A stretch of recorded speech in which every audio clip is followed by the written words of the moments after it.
said a lot.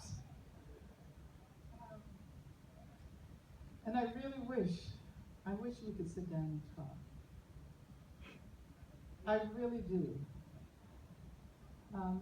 Because I think I would begin by saying that so much damage has been done to our movement by the assumptions that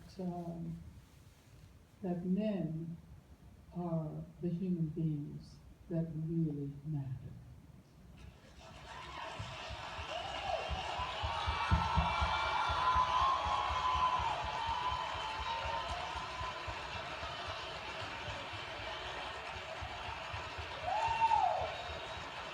And I would urge you to read a book by a brilliant black man, historian, whose name is Robin D.G. Kelly.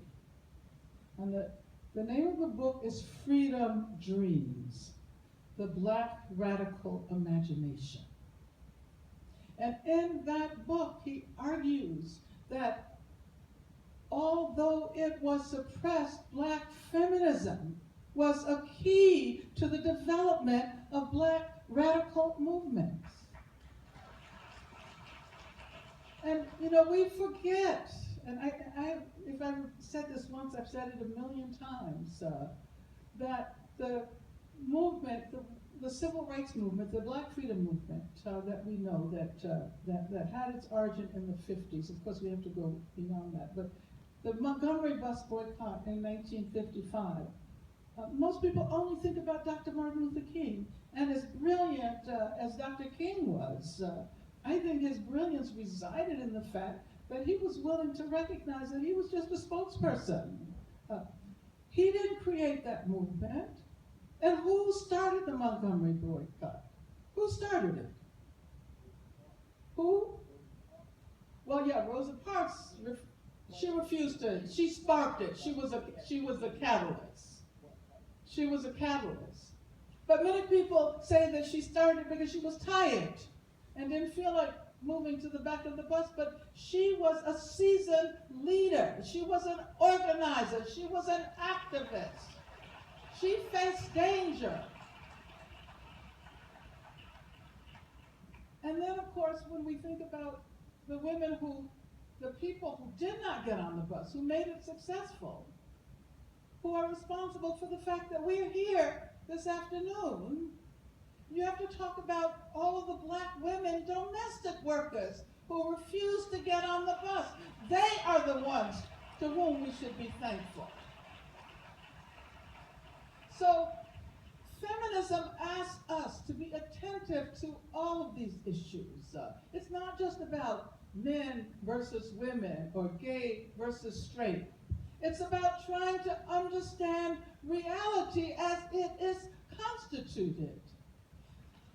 And this is why the founders of Black Lives Matter, Patrice and Alicia and Opal, have made a point of arguing that they are coming forth as queer black women to make the claim that all lives matter. That black lives matter, rather. And if black lives matter, then all lives matter. But we cannot do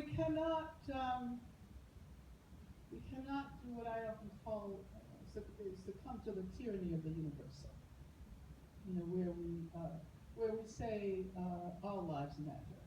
Or, I can remember when I was a young activist where we were calling for black liberation. But then, what did that mean? That meant liberation of the black man. And we didn't even realize that we weren't even standing up for ourselves, right? So we had to start standing up for ourselves, but we also had to ask our brothers to join us.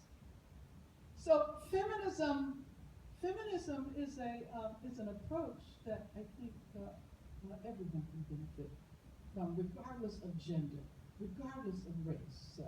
But I think black feminism in particular, that has insisted on the connection between race and gender and class, has been most helpful to us. And of course, you make me want to go on and on and on, but I have to restrain myself, and I will simply restrain myself by saying that if we want justice, we can't decide that we want justice for these people, but not for these people.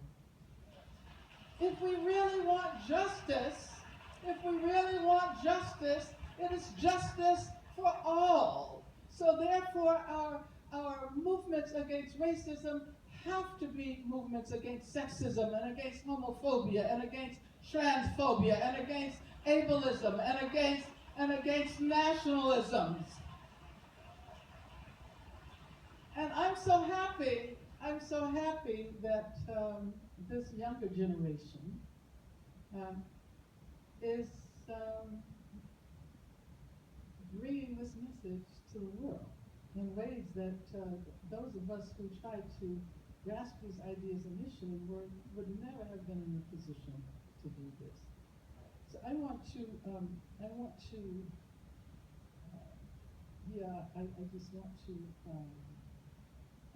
say to the young woman, who shared with her uncle's death at the hands of the state, and the fact that she continues to